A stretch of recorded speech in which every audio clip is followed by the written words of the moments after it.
C'est le chef de l'État qui a dégainé le premier. Il l'a dit au petit déjeuner de la majorité ce matin. Pour lui, toucher au quotient familial, ce serait une folie. Un peu plus tard, en déplacement à Mulhouse, il renchérit.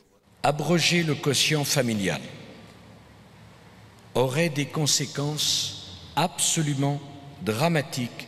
S'il est un domaine où le consensus entre nous devrait être respecté, c'est celui de la politique familiale. Pour Nicolas Sarkozy, la politique familiale ne devrait être ni de droite ni de gauche. À son tour, c'est ensuite Laurent Wauquiez qui monte au créneau. Ceux qu'il entend défendre, ce sont les classes moyennes. Qu'est-ce que veut faire François Hollande? Il veut faire la poche des classes moyennes et des classes moyennes modestes. Il veut faire la poche des familles dans lesquelles les deux parties du couple travaillent.